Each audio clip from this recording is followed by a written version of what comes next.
Save a little for Mitt. Now, I know what you're thinking.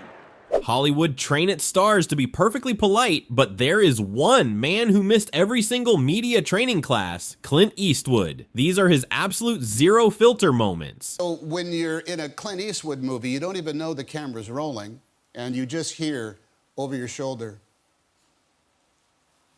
"All right, go ahead."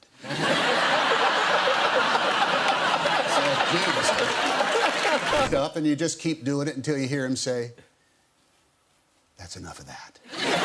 Burt Reynolds and Clint Eastwood have been sharing the stage of Hollywood for decades. But did you know they even kicked out by Universal Pictures on the same day? There's a story I heard that you and Clint Eastwood both got started around the same time and that you were both fired from Universal Pictures on the same day. That's true. As young guys getting started out, because they found fault with both of you. Why would they fire you, Clint Eastwood, or you? I mean, well, Clint, they said, you talk too slow, and your tooth is chipped, and you won't get it fixed, and you don't listen to anybody. You just want to do things your own way. And I said, why are you firing me? And they said, you can't act. Even as a director, everyone seemed to agree on one thing. Clint Eastwood is one of the most disciplined professionals, just like Robert Patrick. Loved Clint. I worked with Clint. He's a great. What did you do? I did this movie called Midnight in the Garden, Good and Evil. I had one big scene in the courtroom. That's great. Yeah, I loved him. He was like, that was a great movie. He was the best director in terms of just like, he would just do your thing, shoot it, and then he'd go, "That was great. Just on this take, just acknowledge the jury. That's all I need you to do." I go, "Do you have anything else?" He goes, "No, how did you feel?" I go, "I felt great." He goes, "All right, you want another one?" He would even say action, remember? He would just say, he'd just go, "Jack," to Jack Green, his DP, and he'd just do that rolling motion. Oh, yeah. Oh, I loved it. If you are the son of a famous celebrity, there is a great chance you can get big roles in Hollywood easily. But for Clint Eastwood's son, he has to prove himself first. and what's interesting to me is that I learned that you have to audition for his movies, which seems weird to me because you'd think he'd know what you can do, what you can't do. Yeah, no, no. He does not.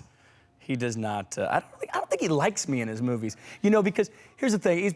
He's put me in a few movies, and I've auditioned for a lot and haven't got a lot. And then Gran Torino came around where he was talking to me. It was just like this little role. Yeah. And he got a call. His character's supposed to be giving your character a hard time. Yeah, exactly. He's calling me a pussy and a, spoiled little brat or whatever.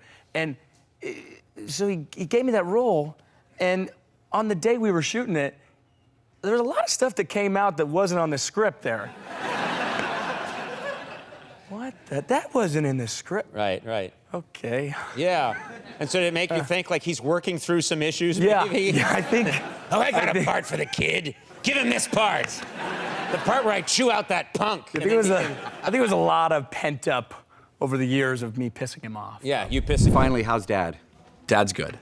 What would surprise us to know about your dad? Any fun fact that you could share with us? Like, any punishments he gave you as a kid? Because I'd be terrified. If he was my dad, I'd be... You should be. You don't know, but he would just look at you and like... Oh, yeah. Really? He'll take you down with a look. He will take you right down. Clint Eastwood didn't become the greatest actor by accident. One reason is that he loves to learn. On several occasions in this series, notably with Steven Spielberg, with Ben Kingsley, we've talked about the virtue and use of silence in film. Don Siegel has said the hardest thing to do is nothing. A number of people have paid tribute to your expressive use of silence. What you're doing with me this moment is what you do so extraordinarily well. On the screen, you listen. Is it that important to you? I think this most important thing, it's certainly the most important thing as in acting, is listening.